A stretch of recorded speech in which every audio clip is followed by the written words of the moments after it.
Shri Venkateswara Hanuman trust committee Kothapalli వారి సౌజన్యంతో నేడు కొత్తపల్లి మండల కేంద్రంలోని శ్రీ సీతారాముల మరియు వెంకటేశ్వర స్వామి ఆలయ ప్రాంగణంలో శ్రీమద్ భాగవత సప్తాహ మహోత్సవాలు ఘనంగా జరిగాయి. ఈ కార్యక్రమానికి ముఖ్య అతిథిగా శ్రీ అహోబిల జియా స్వామి హాజరై భక్తులకు శ్రీమద్ భాగవతాన్ని ప్రవచనం చేశారు. అనంతరం వేదిక వద్ద ఏర్పాటు చేసిన కృష్ణుల విగ్రహానికి ప్రతిరోజులాగే పూజలు చేశారు. అనంతరం జ్యోతి ప్రజ్వలన చేసి శ్రీమద్ భాగవత ప్రవచనాన్ని కొనసాగించారు. ఈ కార్యక్రమానికి భక్తులు అధిక సంఖ్యలో హాజరై శ్రీమద్ భాగవతాన్ని విన్నారు. రేపటి రోజున శ్రీ రుక్మిణి కళ్యాణ మహోత్సవంతో ఈ వేడుకలు ముగియనున్నాయి.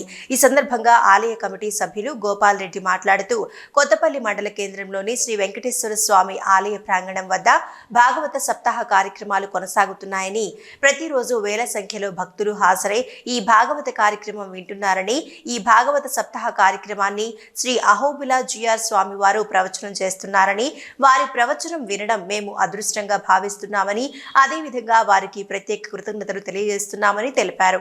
ప్రతిరోజు అన్నప్రసాద కార్యక్రమాన్ని నిర్వహిస్తున్నామని తెలిపారు. అదేవిధంగా రేపటి రోజున ఉదయం 9 గంటలకు రుక్మిణి కళ్యాణం నిర్వహించనున్నట్టు, ఈ కళ్యాణానికి అధిక సంఖ్యలో భక్తులు హాజరై వేడుకలు తిలకించాల్సిందిగా వారు కోరారు. కళ్యాణ కార్యక్రమంతో వేడుకలు ముగియనున్నాయని ఈ సందర్భంగా వారు తెలిపారు. ఈ కార్యక్రమంలో ఆలయ కమిటీ బాధ్యులు నరహరి నారాయణ రెడ్డి, బండగోపాల్ రెడ్డి, భోగ సుదర్శన్, బండ కిషన్ రెడ్డి, డాక్టర్ రాజభాస్కర్ రెడ్డిలు పాల్గొన్నారు. శ్రీ వెంకటేశ్వర స్వామి ఆలయంలో సత్యానంద ఆశ్రమంలో గత 5 రోజుల నుండి భాగవత సప్తాహము 100 మందితోటి జరుగుతున్నది. ఇటు సప్తాహ కార్యక్రమాన్ని శ్రీ శ్రీ అహోబిల స్వామి జిఆర్ స్వామి గారు ఇక్కడ ప్రవచనాలు చెప్తున్నారు. అనేక మంది